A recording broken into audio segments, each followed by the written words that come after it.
Allez, en route.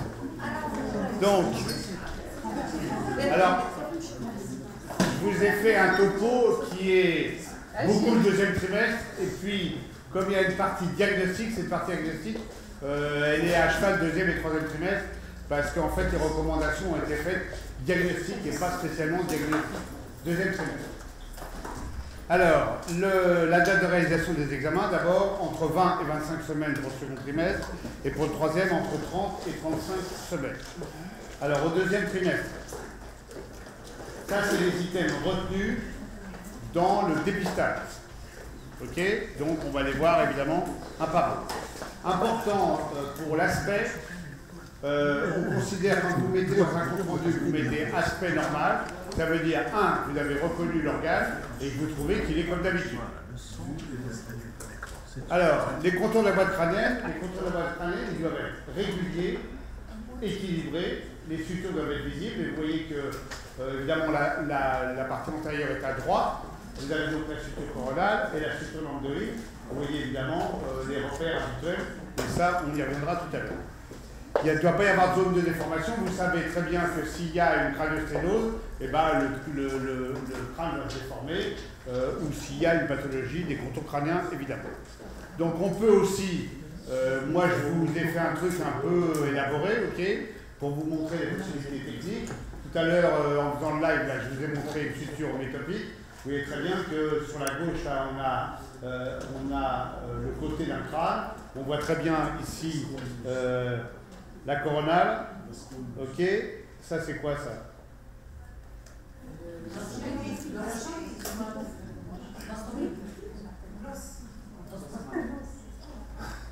L'os mastoïde.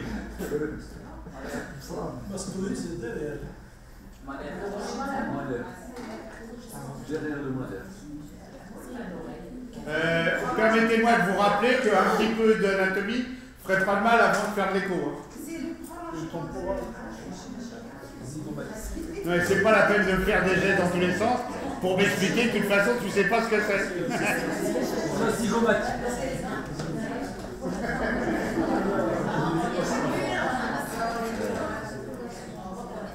Vous êtes nuls et ça fait depuis le temps que je viens, vous continuez à ne pas regarder les livres d'anatomie.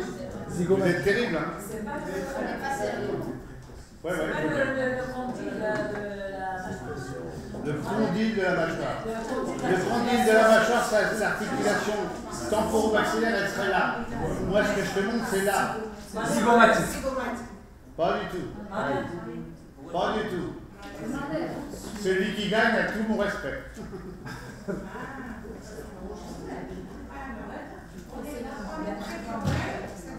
Ah, on est près de l'oreille. Pas mal. Non? Non? Le ptérygoïde. Je vais te dire, il y a des noms qui sont bien, il y a des noms qui plaisent. Moi, je me rappelle quand j'étais en première année, il y avait un truc qui me plaisait particulièrement, c'était l'arrière-cavité des épipôles. Je trouvais ça extrêmement chic. Voilà. Trêve de plaisanterie. Ça, c'est la grande aile du sphénoïde. Vous faites de la malice, vous alliez dire, c'est ça? Vous auriez pu gagner. Ça, c'est quoi? Le temporal. Ça, c'est le malaire. Et ça, c'est quoi? L'argate zygomatique. Alors, les ventricules latéraux. Les ventricules, pardon, excusez-moi, j'ai peut-être été un peu trop vite. Voilà, donc les ventricules latéraux, il faut regarder la forme des cordes antérieures et postérieures, les parois, le contenu, la taille, bien sûr, et on va voir un peu comment on mesure, et puis, effectivement, ce diamètre atrial. Alors, l'aspect des ventricules latéraux, c'est bien de les regarder. Alors, il y a une grosse polémique avec le CFF, dans laquelle je ne veux même pas rentrer, parce qu'ils sont minables. Ok, je vais dire un cerveau, comme tout, ça se regarde dans les 3 points. Le mec qui va me dire qu'il arrive à faire un diagnostic en faisant uniquement le plan axial, c'est un escroc, donc j'entends même pas. Donc, voilà ici donc une coupe axiale, une coupe coronale, une coupe parasagittale ici, ok, des coupes sagittales, on en verra évidemment tout à l'heure, tout à fait bien. N'oubliez pas, j'aurai évidemment l'occasion de vous le redire, mais on peut regarder les véliciviels. Alors, pourquoi on fait la biométrie au niveau du carrefour? Parce qu'en fait, le carrefour ventriculaire, donc ce qu'on va mesurer, c'est le diamètre atrial, c'est vraiment l'endroit où les cornes frontale, occipitale et temporale se rejoignent, donc c'est logique de mesurer à cet endroit, c'est certainement à l'endroit où il y a le plus, il y a le diamètre le plus grand. Alors, il y a deux types de référentiels pour mesurer. Il y a ça qui sont les guidelines de l'ISOG. l'ISOG, vous savez, c'est la Société internationale d'ultrasons en gynécologie obstétrique qui en général fait des guidelines qui sont très bien. J'ai le plaisir de temps en temps de les illustrer, mais là, je pense qu'ils se bourrent. Parce qu'en fait, ils disent de mesurer à hauteur du globus du plexus choroïde. Sauf que là où ça ne va pas, c'est que c'est où? C'est là, c'est là, c'est là, je ne sais pas. Ok? Première chose. Et deuxième chose, quand ta patiente elle est allongée pendant un bon moment, et ben le globus il a tendance à descendre quand il y a un petit peu de place, et donc je trouve que c'est assez imprécis. Donc, je préfère nettement le score de Guibault qui est extrêmement précis. Je vous l'ai montré tout à l'heure. Ici en avant, donc les piliers du fornix. Ici en arrière, la citerne ambiante. Évidemment, un plan qui doit être dans ce sens-là correct. Donc ça, c'est facile. Ligne médiane, on mesure les deux côtés et on doit avoir une équivalence. Hein, c'est les deux petits traits jaunes. Et puis, on mesure en regard ici du sillon occipital interne, comme vous parliez d'occipital ou occipital interne, comme vous l'avez vu, avec des calipers qui sont placés perpendiculairement au bord externe. Et c'est des calipers on-to-on, c'est-à-dire à l'interface entre la paroi du ventricule et le liquide ventriculaire. Hein? Excusez-moi, vous pouvez être au bord externe du... Noir,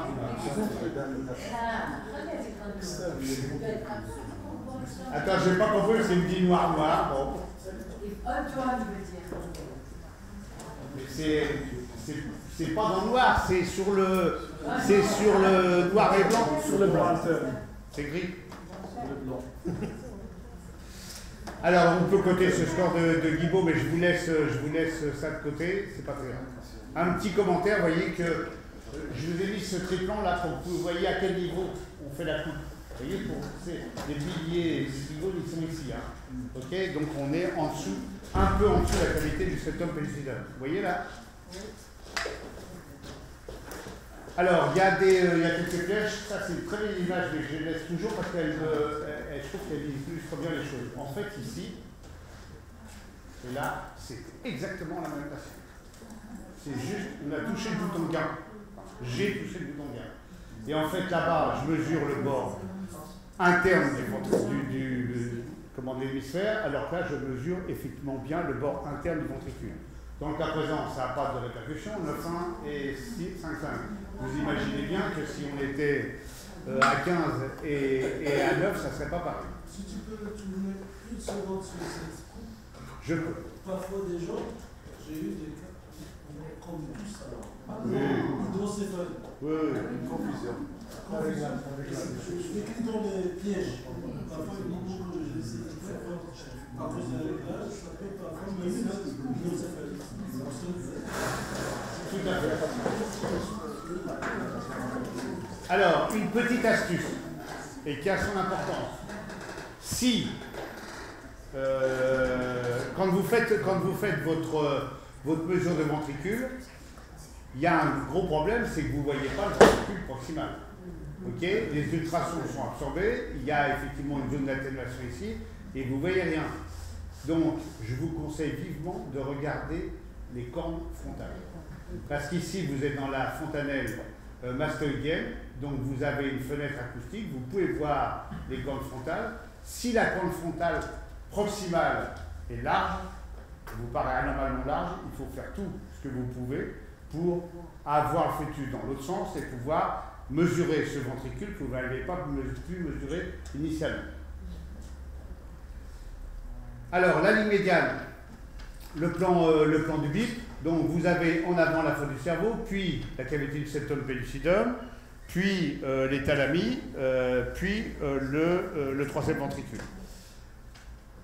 Et évidemment, sur cette coupe, bon, on le reverra pour les critères de qualité, mais cette coupe, il n'y a pas de cervelet. Alors, sur un plan sagittal, vous avez donc, là, pour cette ligne médiane, vous avez ici, je vais commencer par la fosse postérieure, non, je vais commencer par l'avant, le corps calleux, la cavité du septum pellucidum qui est ici, l'attente du cervelet qui est là, on va la revoir beaucoup mieux après, la grande citerne, entre parenthèses, vous voyez ici un petit truc là. C'est quoi ça? C'est quoi? Reliquat de la poche de Blake, on est tout à fait d'accord. Ok, on ne parle de tige de la poche de Blake que si le vermis est surélevé. S'il est accolé au tronc cérébral, bien évidemment que ce n'est pas un tige de la poche de Blake. Et ici, on voit le tronc cérébral, on voit ici la protubérance et là le sillon bulbo-protubérantiel. La cavité du septum pellucidum, c'était l'objet ce matin de la discussion. On la voit évidemment sur cette coupe axiale. Il faut voir la forme. Quelqu'un avait dit tout à l'heure, quand on a vu la génésie corps calleux, on voit une cavité, mais elle n'a pas la forme de l'habitude. Ça, c'est extrêmement important. Et puis, évidemment, les bords latéraux de cette cavité. Alors, petite remarque, et ça, vous l'avez vu, puisque c'est là qu'on mesure le ventricule. Donc, on est un peu trop bas, on est au niveau des piliers du fornix. Et ici, on est un peu incliné très en arrière, et on a le septum pellucidum qui se prolonge par un cadavre verni. Je vous garantis qu'il faut utiliser la coupe coronale, parce que la coupe coronale, eh ben, vous verrez parfaitement ici les parties. C'est quoi ça?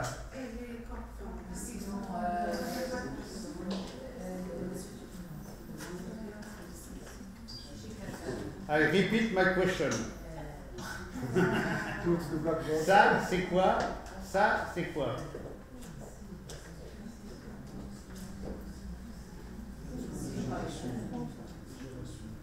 C'est quoi? Qu'est-ce que ça dit? C'est la giration.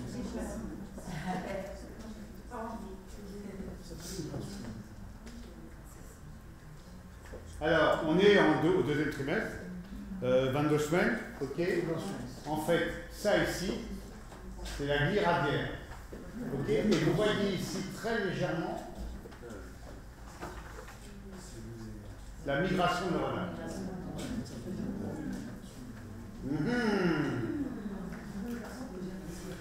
Alors, oui, je crois que ce que j'ai entendu, c'était pas terrible. Donc ici, le complexe antérieur, regardez, on a ici la partie antérieure des pieds du fornix, la cavité du septum pellucidum, les cornes frontales, la faute du cerveau, le sillon précalleux, le genou du corps calleux, l'examen phytopathologique, pareil. Alors, on parlait justement de fausse cavité septale, voilà quelques exemples. Toc, toc, et là, cher ami, c'est le troisième ventricule qui est ascensionné. Alors, la fosse postérieure, donc, je répète ce que je vous ai dit tout à l'heure, toujours regarder le quatrième ventricule, la forme du quatrième ventricule qui est concave vers l'arrière et qu'on voit très bien ici. Évidemment, l'avantage de bien voir ce quatrième ventricule, c'est non seulement ça vous permet d'avoir des idées sur la morphologie du vermis et de bien le voir parce que ça le surligne en avant. La lèvre supérieure, vous voyez qu'évidemment, moi je veux bien tout ce qu'on veut, mais si on peut faire un peu de 3D, c'est pas plus mal. Hein. On voit la lèvre blanche et la lèvre rouge ici, c'est tout à fait intéressant. Le profil, alors, là c'est un truc que je trouve extraordinaire, aspect subjectif du profil. Ça veut strictement rien dire. Ok, parce que si vous prenez un profil et vous prenez un peu comme ça, ça veut strictement rien dire. Je crois qu'on a parlé de la façon déjà. Bon, vous vous rappelez ce que je vous avais dit, hein, triplan. Je veux dire, on ne peut pas avoir un profil correct autrement qu'en faisant un triplan. Ok, voilà, le reste, le profil subjectif, bon, on arrive à faire des choses comme ça. Alors évidemment, on a quelques repères, par exemple ici, on voit très bien le genou du corps calleux, on voit aussi le vermis, donc on est probablement sur une coupe tout à fait sagittale, mais quand même. Les poumons. Tac, tac. Vous les regardez jamais les poumons? Non, je suis sûr que non. Je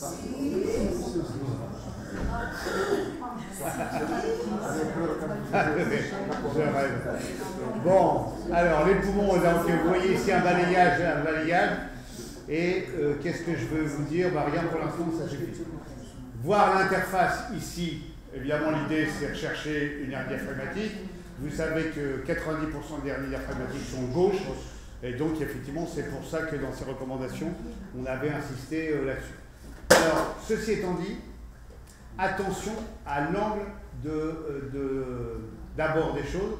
Légèrement, il n'est pas tout à fait à place dessus. J'ai tourné ma sonde de façon à aller voir l'extrémité ici. Vous pouvez très bien avoir des hernies diaphragmatiques au niveau du sac costo-diaphragmatique et passer à côté. Donc, prudence. C'est pour toi, c'est spécial dédicace pour toi. C'est très beau. Alors, entre parenthèses, vous voyez les veines pulmonaires. Alors, juste pour toi, Fauzia, c'est spécial dédicace. La veine supérieure, la veine inférieure. D'accord? Voilà. Bon. Donc, voilà. Alors, attention. Je vous redis un tout petit truc à propos des veines pulmonaires. À propos des veines pulmonaires, attention au Doppler. Le Doppler peut être excellent, mais ça peut être le pire des faux amis. Hein. Parce que si votre Doppler il est réglé un peu mal, ça va baver dans tous les sens, vous allez avoir l'impression que les veines pulmonaires se jettent dans l'oreillette, et à un moment ou à l'autre, vous allez vous faire avoir. Si c'est un retour veineux pulmonaire anormal total, ça peut très très mal se passer derrière. C'est con parce que c'est quelque chose qui s'opère très très bien. Alors, ensuite, le cœur, le cœur, on en a déjà beaucoup parlé dans la matinée. L'axe du cœur qui est à 30 ou entre 30 et 45 degrés à gauche, un tiers dans l'hémisphore droit, 2 tiers dans l'hémisphore gauche, l'axe on vient de le voir. Alors pour faire un plan, il faut avoir 3 points, donc la pointe du cœur et les 2 veines pulmonaires, et là vous avez un plan qui est parfaitement et toujours reproductible. Et finalement, je vous assure que ce n'est pas si simple de faire une vraie belle cavité. Alors bien sûr que vous allez regarder la concordance entre oreillette et cavité. Donc l'oreillette gauche, on va dire dans une première approximation, l'oreillette gauche elle est plutôt quadrangulaire, elle reçoit les veines pulmonaires. Okay. L'oreillette droite elle est plutôt ovale.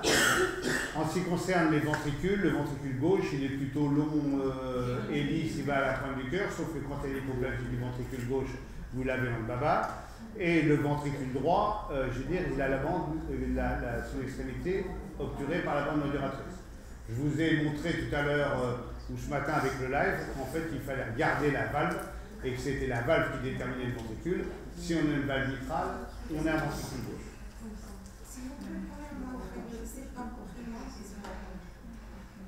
Tout à l'heure, quand on parlera du cœur. Et je te le montrerai aussi en live. Alors évidemment, les gros vaisseaux, l'aorte qui part du ventricule gauche avec une continuité septo-aortique et puis ici une continuité mitro-aortique. D'accord? L'artère pulmonaire, là je vous l'ai mis depuis le ventricule droit avec la valve pulmonaire, la branche droite qui enserre l'aorte ascendante et la veine cave supérieure. Et évidemment, ce qu'on voit ici, ce n'est pas une branche d'artère pulmonaire, c'est le canal artériel. Par contre, ici, je vous ai fait cette image où vous voyez les 2 branches de l'artère pulmonaire et le canal artériel. Regardez, on le voit bien un moment. Tac.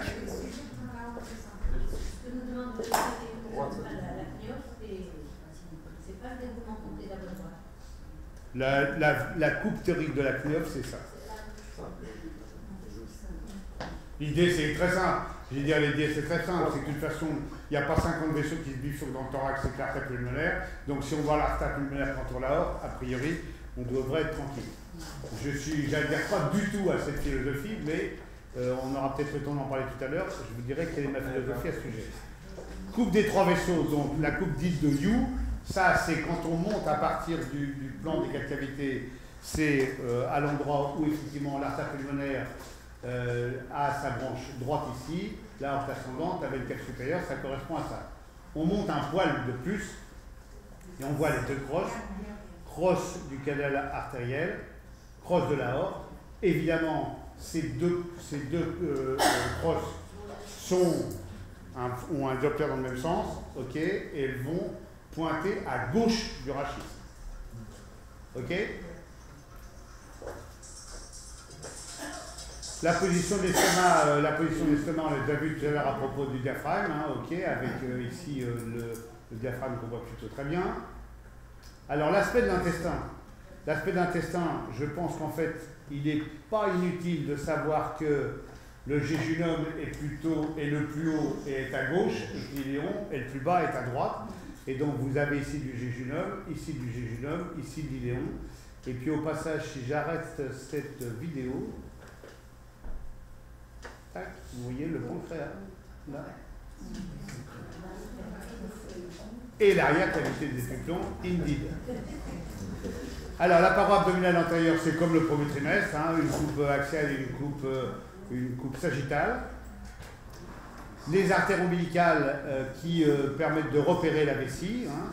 N'oubliez pas, ça c'est vraiment un truc sur lequel on peut se faire piéger. Hein. L'extrophie vélicale, c'est plutôt une catastrophe dans les malformations.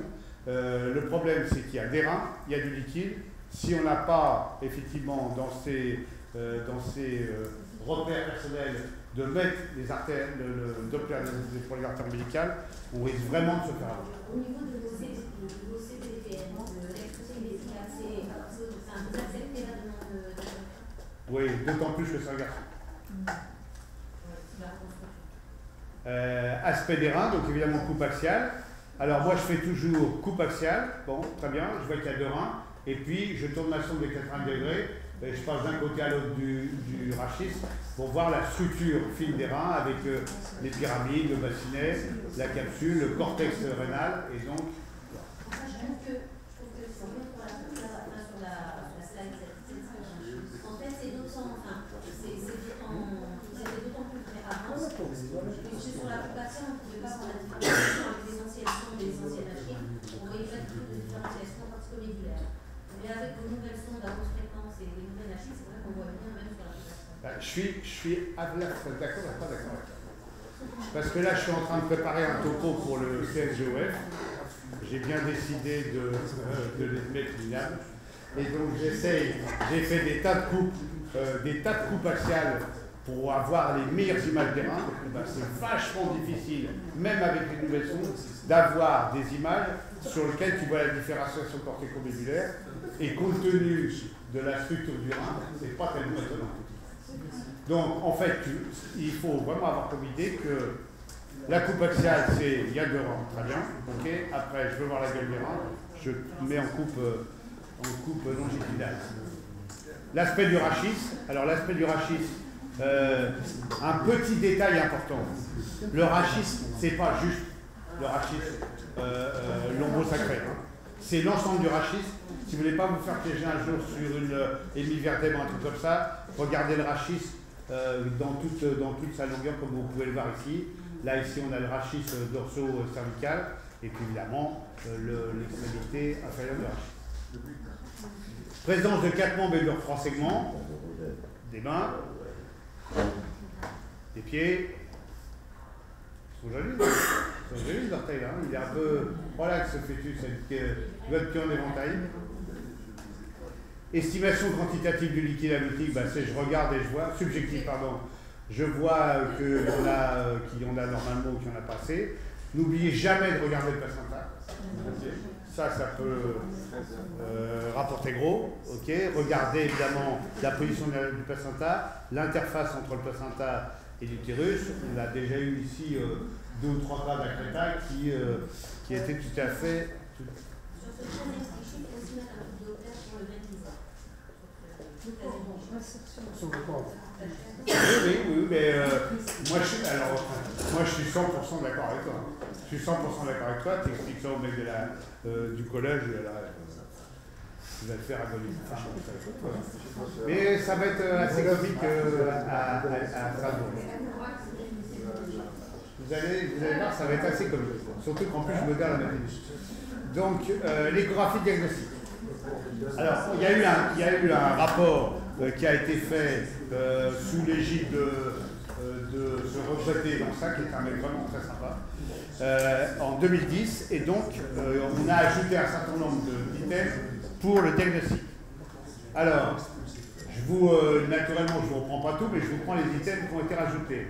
Plexus du choroïde, troisième ventricule, une vallée sixième, le parenchyme cérébral, vermis hémisphère grand citerne, corps caleux.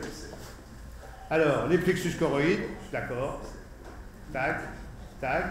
Je vous rappelle que, là on ne le voit pas, mais qu'il y a aussi un plexus choroïde au troisième ventricule, et au quatrième ventricule d'ailleurs. Le troisième ventricule, on le voit ici. On fait une coupe là coronale, on voit bien, en plus on voit les trous de Monroe. Et le troisième ventricule, et ça c'est au troisième trimestre, et vous voyez que ça a une forme très triturée, le troisième ventricule. Et on comprend très bien ici, quand il y a une agénésie du corps calleux, qu'en fait c'est ça qui monte. Une vallée subienne, qui peut le plus, peut le moins, tant qu'à faire, regardez les deux. Ok, vous voyez ici un deuxième trimestre, vous voyez ici un troisième trimestre avec la vallée qui est complètement operculée, tout à fait normal. Parenchyme cérébral, alors je vous ai mis ici pour information la tête du noyau caudé, le noyau lenticulaire, les thalamiques, on voit très bien, et ici évidemment sur cette coupe sagittale, on voit très bien, vous voyez la grille là. Vermis hémisphère grande citerne, on peut très bien donc regarder le vermis et le regarder en détail. Fissure primaire, fissure secondaire ici, le V4 avec cet aspect en chapeau de gendarme à pointe postérieure, et puis aspect ici à 23 semaines des hémisphères, et puis ici la grande citerne, moi personnellement je la mesure toujours, beaucoup ne la mesurent pas, mais je pense que c'est utile. Alors voilà le vermis, on avance, hein, et vous voyez qu'on arrive à voir la foliation du vermis. Et ça, je veux dire, on a eu cette discussion hier à propos de l'IRM, vous pouvez toujours essayer de faire ça en IRM, vous n'aurez jamais cette précision. Toujours à 32 semaines, vous voyez, non seulement on voit le vermis, mais on voit sa giration, et puis on voit très bien, on voit la giration des hémisphères cérébelleux, le vermis et le V4. D'autres images encore, 23, 28, 32. Alors, ensuite, profil et au propre du nez d'aspect habituel, orbite, vue et aspect normal, cristallin, vue et aspect normal. Donc, les OPN, il faut avoir un abord perpendiculaire. Ça reste, à mon avis, un des deux seuls signes qui peuvent majorer quand même sérieusement le risque de trisomie 21, puisque le LHR, c'est un peu plus de 6 pour des caucasiens. Donc, vous avez un risque au départ de 1 sur 300 multiplié par 6, vous faites le compte, ça fait très nettement dans la zone à risque. Et le deuxième, pardon, est absolument la malformation typique de la trisomie 21, c'est-à-dire le cerveau. Donc, on peut me raconter tout ce qu'on veut, moi je fais ça. C'est-à-dire les histoires de classification intracardiaque, tout ça, les dilatations cliniques, on peut laisser tomber. On laisse tomber, carrément. Les golf balls de la cardiaque. Hein, qu'est-ce qu'il y a? Golf ball. Et ça, alors attendez, je peux les dire.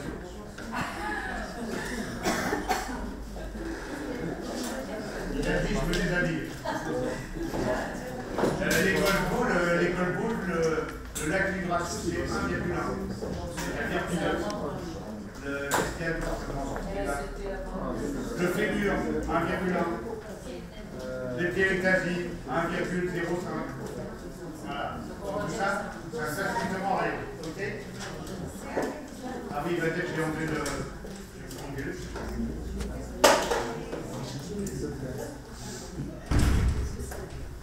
Alors, donc pour le profil, on a parlé de profil subjectif. Moi, je ne connais pas le profil subjectif, je connais le profil objectif. Si vous avez ici deux orbites qui sont horizontales, ici deux orbites verticales, compte tenu de la géométrie dans l'espace, ça c'est forcément un profil strict. Ya? Très bien. Alors, orbite cristallin, ben voilà effectivement les deux. Alors moi j'ai mis les globes oculaires et les cristallins bien sûr. Ici on voit l'artérialoïdienne. dont on a parlé ce matin déjà et qui disparaît à 28 semaines. Les deux cristallins ici sont plutôt assez jolis. Surtout tout à l'heure, par rapport au premier cas, on avait un diagnostic différentiel entre holo-prosencéphalique et avec agénésie septale. On aurait pu aussi faire une échographie de la face juste pour voir la distance interorbitale. Ça aurait pu nous aider aussi. Oui. Oui, pourquoi pas. C'est pas le moyen. Non, mais si tu avais un doute sur une holopro, évidemment. Oui. Ok, évidemment que tu as toutes les chances d'avoir effectivement une distance interorbitaire qui soit diminuée. Alors, on va regarder tout ça. Voilà, donc vous allez avoir toutes les réponses aux questions que vous avez posées. Ok, le septum secondum, le voilà. Cher ami, c'est pour vous. Le septum primum, la valve de Vieux-Sens, ok. Et puis moi, je vous conseille, si, quand vous avez un doute, de mettre du Doppler avec une PRF assez basse. Et puis, si vous êtes perpendiculaire au septum, vous êtes techniquement exactement dans le meilleur plan pour, s'il y a une communication, que le Doppler passe à travers la communication.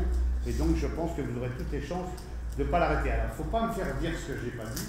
Ce n'est pas le Doppler qui fait le diagnostic.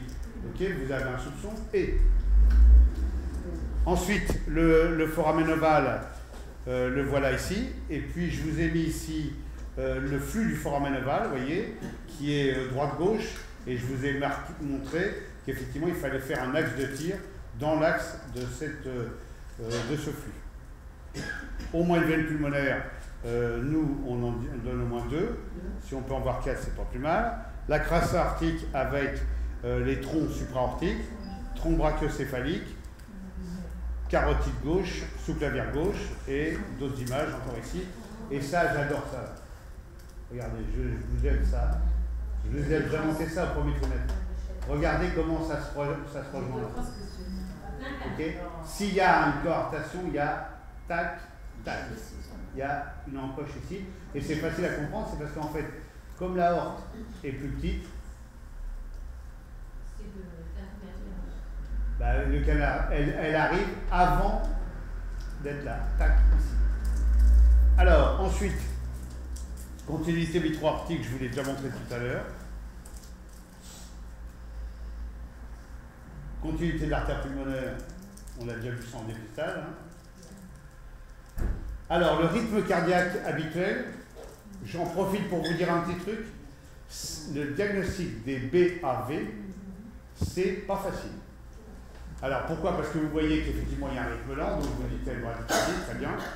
La question ensuite est de savoir s'il y a une bradycardie parce qu'il y a un BAV ou si c'est une bradycardie qui soit, je dirais, supra-auriculaire. Donc, axe de tir prenant la paroi ventriculaire, la paroi auriculaire. Et s'il faut vraiment faire un choix, c'est d'être perpendiculaire à la paroi auriculaire. Toc, toc, ça c'est l'auricule, vous voyez, enfin c'est l'oreillette. Vous voyez que c'est extrêmement peu important comme mouvement, alors qu'ici au niveau des ventricules, c'est bien plus net. Et vous voyez, quand on fait les comptes, évidemment il y a un petit retard entre l'oreillette et le ventricule, ce qui est strictement normal, et donc c'est comme ça qu'on fait le diagnostic de BAV. Alors, l'abdomen. Interface thoraco-abdominale d'aspect habituel, on l'a déjà vu, on connaît, ok, on regarde le diaphragme. Ici, je vous ai regardé l'image de droite, là. Je le trouve assez sympa.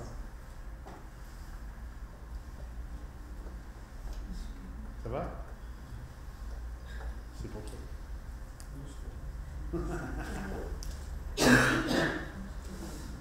Regardez ici, là.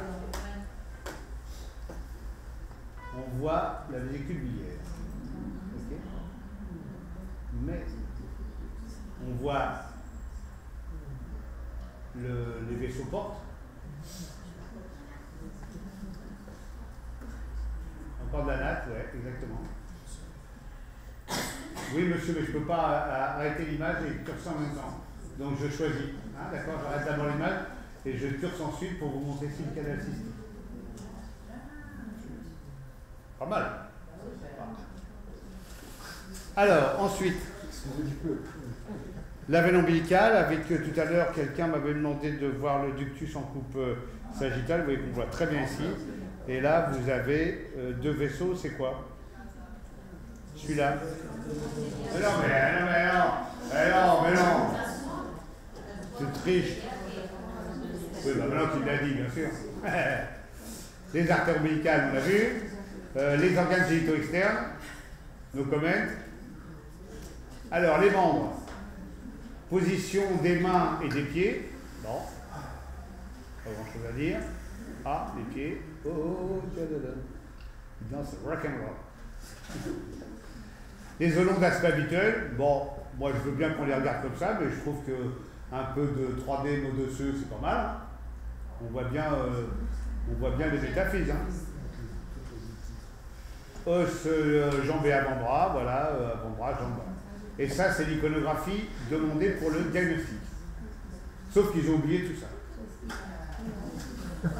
Ah merde. Ah merde. Alors, le palais. Le palais, en fait, pour regarder le palais, il faut passer par ici. Parce que là, vous avez les européennes. Là, vous pouvez éventuellement le faire bouche ouverte, mais c'est pas très facile. Je vous montrerai quand même une image. Et c'est surtout en étant avec un abord quasiment face au fœtus. Et vous voyez ici qu'on voit très bien le bord postérieur du palais. Et qu'ici, on voit... Stéréoïde. Un profil stéréoïde. Il est parti. C'est pas moi. Alors, voilà le palais avec un TUI, et puis voilà le palais, voilà. J'ai fait en fait, je l'ai pris bouche ouverte, et puis ensuite j'ai coupé, et donc vous voyez le palais là, rendu par l'intérieur. Ouais, c'est trop beau. Alors, le palais vélaire en coupe sagittale, et puis regardez ici en coupe. Vous voyez là, regardez. Hop. Là. Non, non, c'est pas les cordes vocales.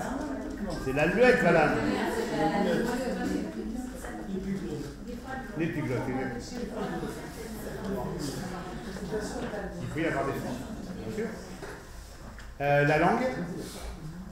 Alors, la langue, je vous rappelle qu'elle doit être en arrière du maxillaire et de la mandibule. L'oreille. Beatles. La thyroïde et le thymus. Thyroïde, le thymus, comme vous voulez.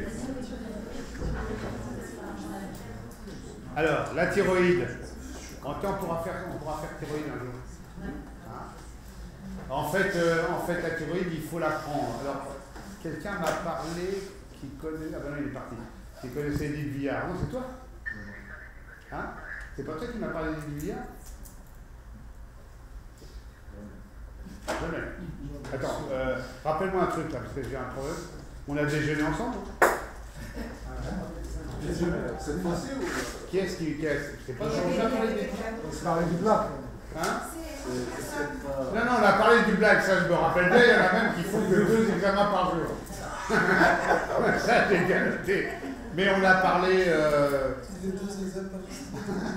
on a parlé d'Edith Villard. Ah oui. Ah, bah je suis rassuré, c'est toi qui as l'Alzheimer, c'est pas moi. C'est comme t'es un syndrome. Alors en fait, pourquoi je vous parle d'Edith Villard? Parce qu'Edith Villard, c'est une copine qui a maintenant arrêté l'échographie et qui a fait tout ce qu'on pouvait sur le foie. Donc je vous rappelle que le foie il va jusque-là. La circulation ombilico-portale. Non, on le fera un autre jour. On le fera un autre jour. Allez, hop. Ouais. Ah, tu y es, trop tard. Écoutez, ça mérite un topo à tout seul, donc on le fera tranquillement en premier.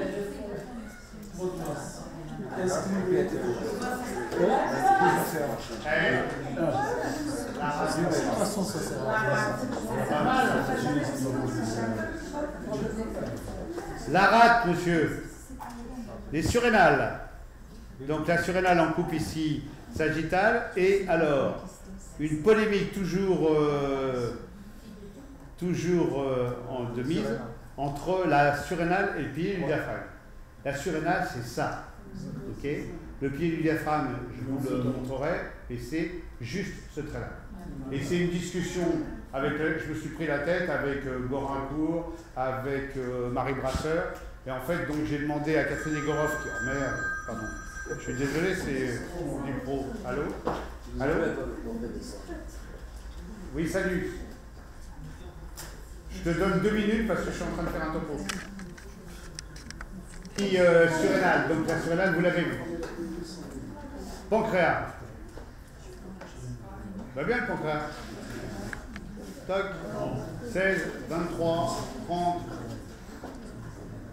Et comme l'a dit très bien Leïla, le repère du pancréas, c'est le pédicus pédique qui est au bord supérieur du pancréas. Bien vu? À quoi ça sert? Je ne sais rien. L'anus et le rectum, regardez là, on voit non seulement la muqueuse, mais on voit parfaitement le sphincter. Et ici, le canal anal. Ok? Et ici, voilà le rectum encore. La biométrie, et on a presque fini. Le diabète bipariétal, le PC, le PA, le fémur. Je vous rappelle les critères de qualité. Vous les connaissez, parfait, d'accord.